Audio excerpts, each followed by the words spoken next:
Paragraf di dalam sebuah tulisan atau karangan biasanya terdapat bagian yang agak menjorok ke dalam. Nah, bagian itu yang secara fisik sudah tampak dengan nyata. Karena adanya tanda menjorok itu disebut paragraf. Nah, oleh sebab itu, paragraf ini mempunyai fungsi untuk memudahkan pengertian dan pemahaman dengan memisahkan satu topik atau tema yang lain, karena setiap paragraf hanya boleh mengandung satu unit pikiran atau ide pokok. Nah, ide pokok tersebut berfungsi sebagai pengendali informasi yang diungkap melalui sejumlah kalimat. Nah, itulah pengertian paragraf. Baik, yang kedua yaitu ciri-ciri paragraf. Nah, apa sih ciri-ciri paragraf itu? Nah, tentunya paragraf memiliki beberapa ciri-ciri ya.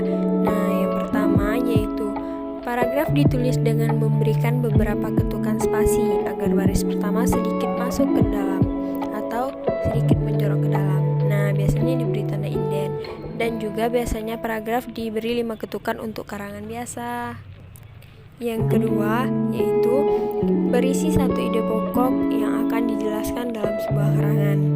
Yang ketiga yaitu berisi beberapa kalimat topik yang dapat menjelaskan dan menerangkan ide pokok karangan tersebut secara rinci.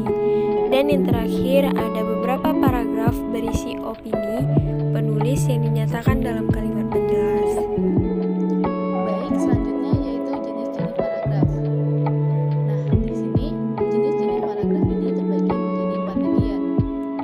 Yang pertama yaitu pembuka, di mana pembuka ini berfungsi sebagai memancing rasa ingin tahu pada pembaca. Nah, yang kedua ini ada isi. Nah, isi ini membahas suatu ide pokok atau gagasan utama. Yang ketiga itu ada penutup, di mana penutup ini berisi tentang simpulan dari ide pokok dan gagasan utama. Nah, yang keempat yaitu ada penghubung, di mana penghubung ini adalah kalimat yang menyambungkan satu paragraf dengan paragraf lainnya. Nah, selanjutnya ada juga syarat-syarat membutuhkan suatu paragraf. Nah, syarat-syaratnya itu ada 3.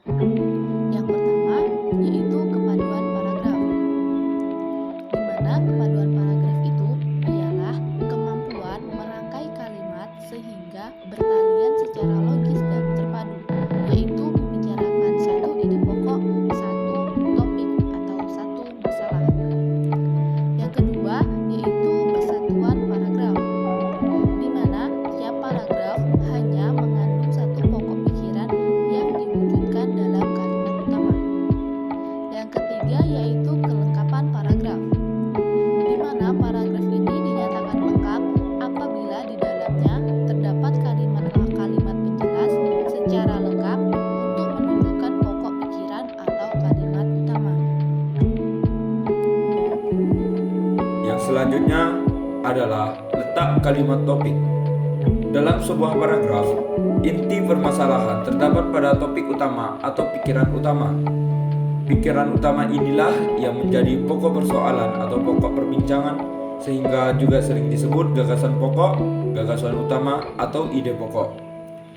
Gagasan utama tersebut dikemas dalam sebuah kalimat topik. Fungsi kalimat topik sangat penting, yaitu memberitahukan kepada pembaca mengenai apa yang diperbincangkan di dalam paragraf itu. Bagi penulis kalimat topik, berfungsi sebagai pengendali atau pengontrol terhadap permasalahan yang akan dibicarakan di situ. Dengan kata lain, kalimat topik berfungsi sebagai pemberi arah terhadap semua permasalahan yang dituliskan di dalam paragraf itu.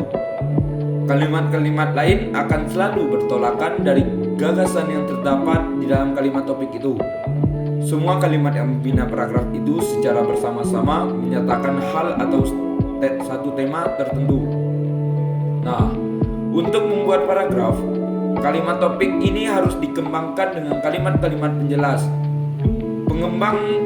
Pengembangan paragraf dilakukan untuk merinci secara cermat gagasan utama yang terkandung dalam kalimat topik. Dalam perincian itu terangkai sejumlah informasi yang terhimpun menurut kerangka dan tahapan tertentu. Dengan menuliskannya dalam kalimat-kalimat penjelas, informasi itu disampaikan secara logis, dijalin secara berurutan, dan ditautkan secara tertib. Dalam pembuatan paragraf, gagasan utama yang dituangkan dalam kalimat topik dapat diletakkan pada bagian awal, dan akhir, di tengah, atau dapat pula menyebar ke seluruh bagian paragraf. Secara umum, paragraf yang efektif mempunyai ciri-ciri, yaitu yang pertama, mengandung satu gagasan utama yang dijelaskan dengan beberapa pikiran penjelas. Yang kedua, pikiran penjelas yang betul-betul mendukung gagasan utama. Yang ketiga, gagasan utama dan penjelas dikemas dalam kalimat yang lugas dan efektif. Dan yang terakhir atau yang keempat, kalimat yang satu berkait serasi dengan kalimat yang lain dalam sebuah paragraf.